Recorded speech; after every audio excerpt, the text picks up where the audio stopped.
Welcome everybody to today's discussion and presentation. I'm Tommaso Calleri, and today we will construct and discuss and elaborate on a framework that revolves around the concept of omnidimensional marketing, and in particular the brand management side of it. The concept of omnidimensional brand management revolves around the idea that to increase brand equity, it's not necessary for a marketing campaign to focus on an area that is related to the industry in which the company operates, but any campaign, regardless of the area, that successfully and strategically associates an intended concept with the company can be extremely successful first and then also potentially lead to competitive advantage. In this session, we will elaborate on the framework's determinants, components, and objectives of a structured omnidimensional brand management campaign. Furthermore, we will apply the framework to the case study of Red Bull and assess the extent to which omnidimensional brand management played a role as the bare bones structure of the marketing campaign that gave the energy drink company its trademark wings. But first, let's start from an introduction to the framework itself so that we're all familiar with it and on the same page. But keep in mind that we're going to go much more in depth when we apply it to the case study.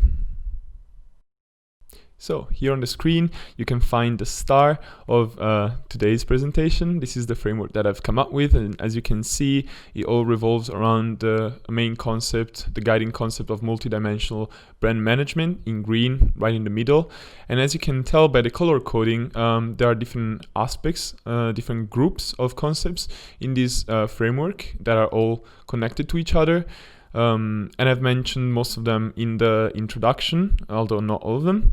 Starting from the top left, we have in light blue the determinants. So those concepts that we're going to discuss later that influence the way a multidimensional brand management strategy is going to be put in place. Then we have in orange at the bottom of the framework the components of it. So all the main marketing tools that can be implemented in a multidimensional brand management strategy. And then on the top right in purple, we have the objectives and the achievements that a strategy like that, a campaign with this perspective, should aim at achieving. It's also worth noting in red, right above multidimensional brand management, the wildcard of the whole framework. Price is disconnected from everything, but just because it's something that the company has complete control over, mostly, and we're going to discuss its role later on in the presentation. Perfect. Now that the very basics of the framework are clear, let me introduce a company that I'm pretty sure needs no introduction so that we can apply all the concepts more in detail to a real-life scenario. As the story goes, in 1982, the Austrian Dietrich Mateschitz went to Thailand for a business trip. Suffering from heavy jet lag, he purchased a can of Krating Deng, an energy drink of rising popularity in the market. Amazed by the effect of the beverage, he had no doubt about the Western market potential for a product like this.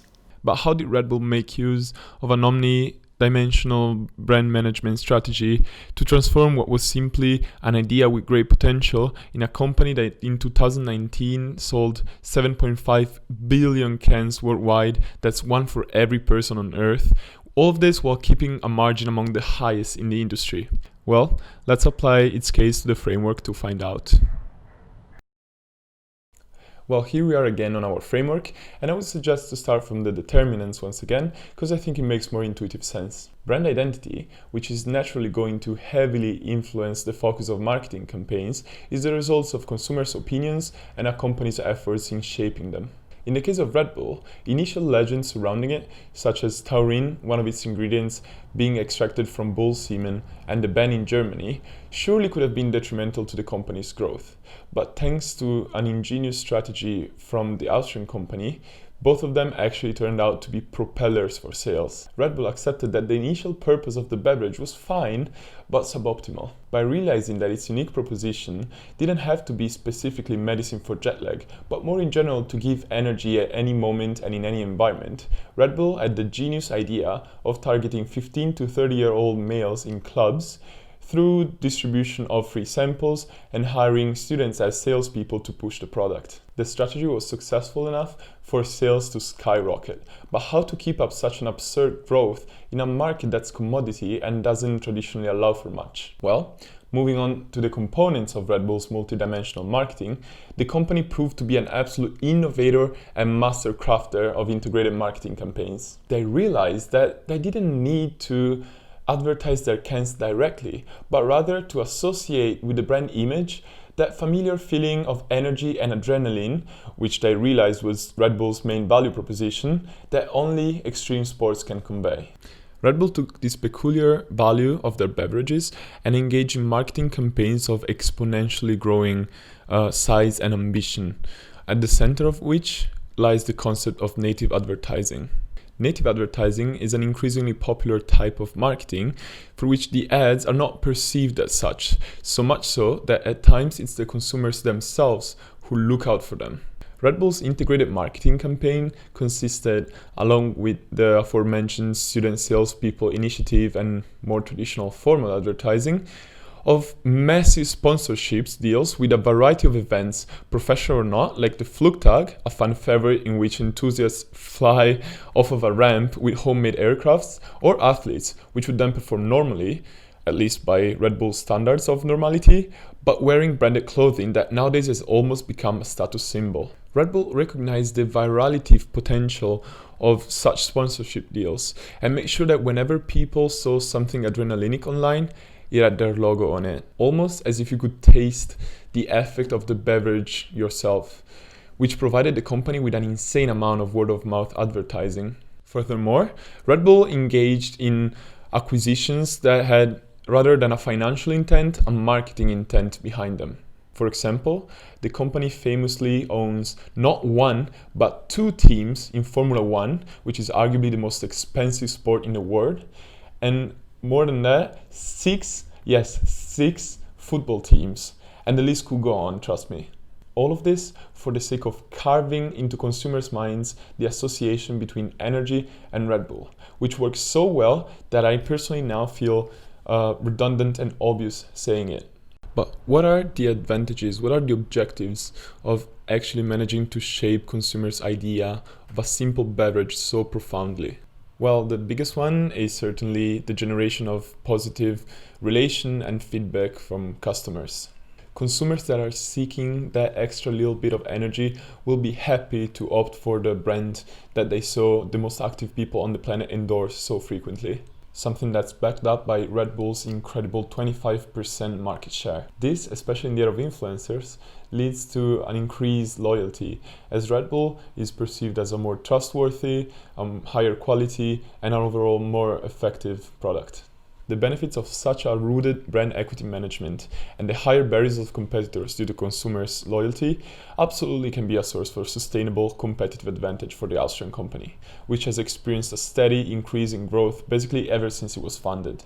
A second, although just as important, benefit of an omnidimensional brand management strategy is the sense of belonging and relatability that Red Bull has managed to create among its customers. I decided to mention this concept as network effect, although that term is most used for social network platforms usually, because I personally do not think that the social aspect of Red Bull as a brand can be overlooked.